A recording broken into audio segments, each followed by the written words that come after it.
Hey, how's everyone doing? This is your boy, the Diamond Hands Prodigy, otherwise known as the One and Only. I hope everyone has been doing fantastic. In this video, we're going to continue on to the road to 100K, but trust me, the portfolio is still looking extremely bloody. There's several reasons for that, mainly the Russia and Ukraine conflict as well as inflation. We'll brush up on both of those before we look into our portfolio, but really quick, two things. Number one, I'm experimenting with new areas around my studio, just trying to see where the best lighting is and the best angles are. And number two, please excuse the mask. Because of my surgery, brushing my teeth has been a tedious task, to say the least. So my gums did start to bleed. It's normal, it happens, but instead of having a bloody mouth on YouTube, I'd rather just put on the mask. So guys, before we get into the juicy details of what the hell is going on in the stock market, please consider dropping a like, as that helps this video reach a new audience, and consider subscribing for future videos related to finance. That way later on in the future, you're well versed into the stock market, in investing, how to buy your own home, improving your credit, and so much more. All right, so let's get down now into the nitty gritty. So the reason that the stock market has been plummeting for the past week or two is for two reasons. Number one,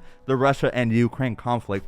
As of today, when I'm recording this video, by the way, it's February 24th, 2022, just last night, Russia decided to invade Ukraine. It is a sad outcome. I am typically anti-war because I tend to think if things can be sorted out diplomatically without losing any lives, then at least in my opinion, that's the preferred route.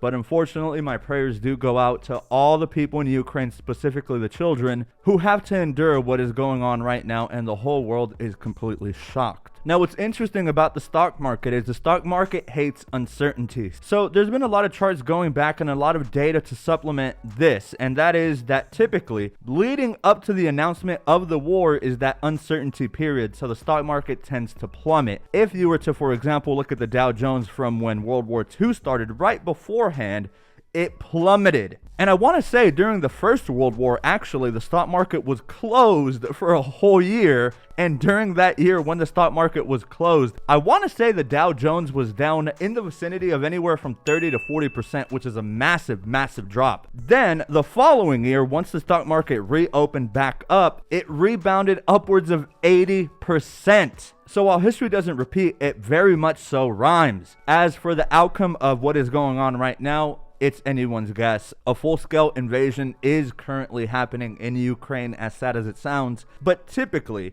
if we use history as an indicator, typically stocks tend to rise during that period that the war is actually going on. It's actually kind of ironic, but that's the whole nature of the stock market. The stock market long-term is dictated by mathematics and earnings, but in the short term, the stock market is definitely driven by emotion.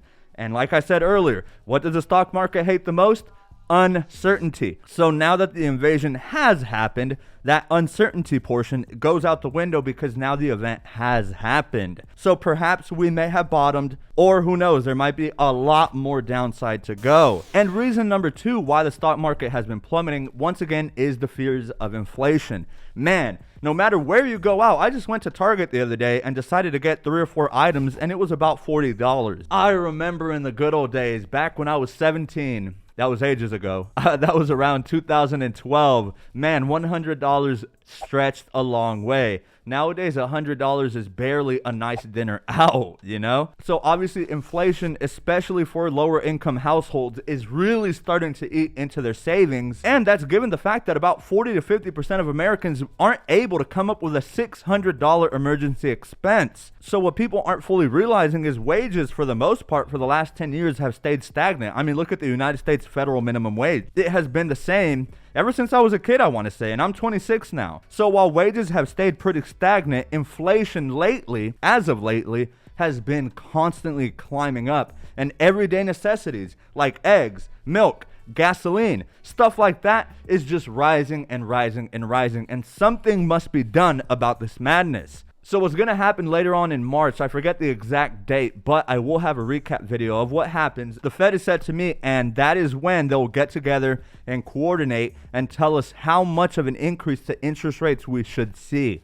The stock market is anticipating several 0.25% increases. The idea is that we slowly increment it, but when you really think about it, what is a quarter increase, a 0.25% increase gonna do with about 7.5 inflation? This house built on a deck of cards may soon collapse is what I'm fearing. So one of two things, the feds are either going to start raising rates very, very slowly. I'm talking about a 0.25% every increase, or they might just slap us in the face with a full send 0.5%, or maybe even 0.75% just to tame inflation at least a little bit, because it is getting really out of hand. So for the most part, primarily those are the two reasons why the stock market has been plummeting, namely the Russia and Ukraine conflict right now is what is leading the stock market down.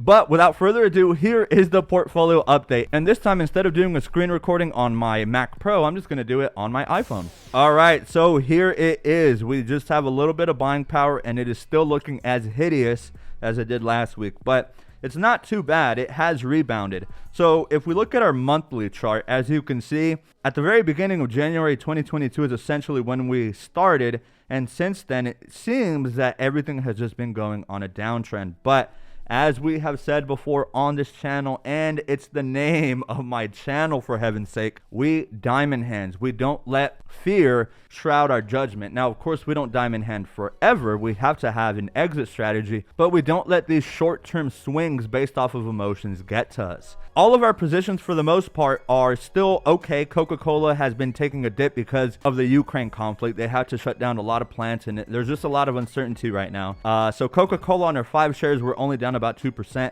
DraftKings plummeted and now is making a huge rebound back up, which I think is interesting. We're down about 7% on our 2 shares. IIPR, another one of my favorites, still roughly at about the same spot as last week, only down about 1.5%. Then we got Apple, and Apple is a market leader. If Apple drops, the market tends to follow. At this moment, we're pretty even on the day, but if we look at our monthly chart, man, we had a huge upswing just to be brought back down thanks to Russia. Thanks, Putin. And then our other ETFs, IWM is down about 10%. IWM, the medium and short-term caps have been getting battered. IJR, the index that tracks the smallest 600 companies in the USA, is down about only 3% on our position. And finally, we do have Bitcoin also down about 10% down from our last time. But I did dollar cost average, guys. I'm not sure how many of you watched my last update, but if you remember, we had about $250 to throw into Bitcoin, but I separated it as it was going down. So I threw about $100 initially. If it had a downswing, I threw in another 100, and then the remainder, which was about $20 or so, I just recently put back in there, and we have the receipts down here actually. So here we go. We have a market buy of $100.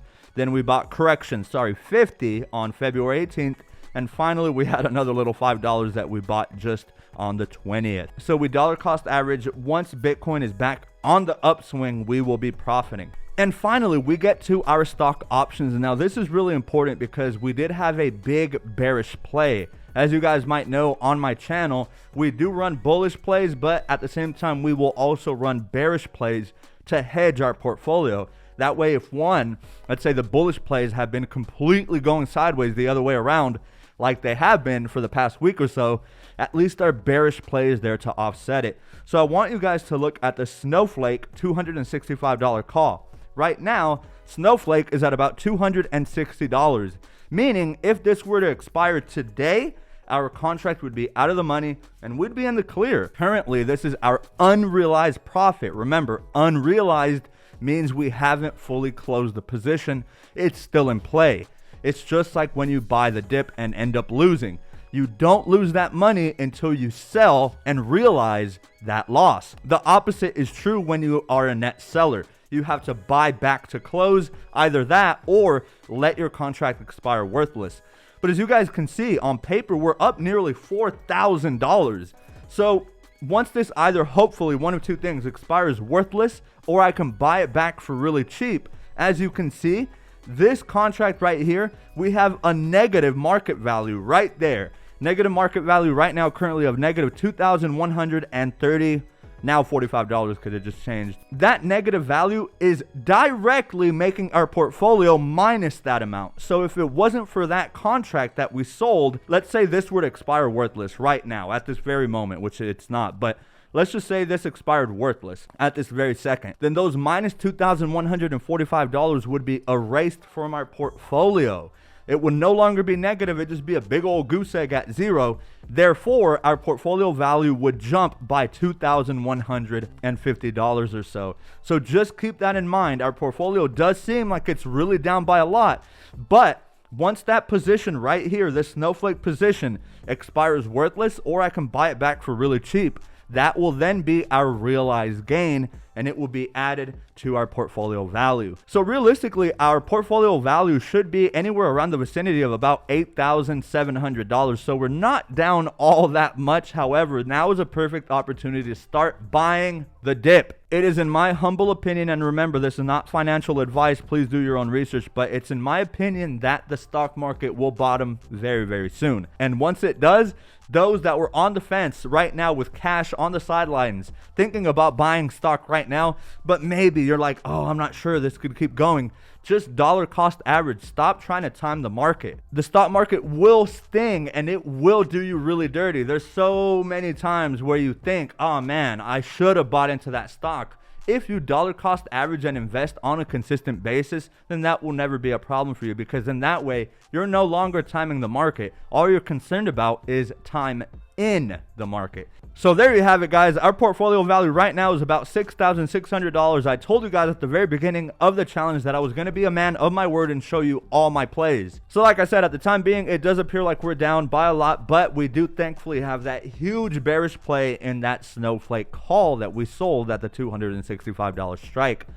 It does expire in roughly about 3 weeks, so it's anyone's guess. If the stock market does decide to run up on a quick bull run, then that's great for us. The rest of our stocks and the rest of our options will have an opportunity to rise. If the stock market decides to go down, as you saw, that snowflake position will essentially be evaporated should it be under $265 by March 18th, and then we'll be able to sell another call again and collect more premium. So guys, that's been it. Hopefully this has been a great update for you guys. A lot of the time in the market, it's about being patient.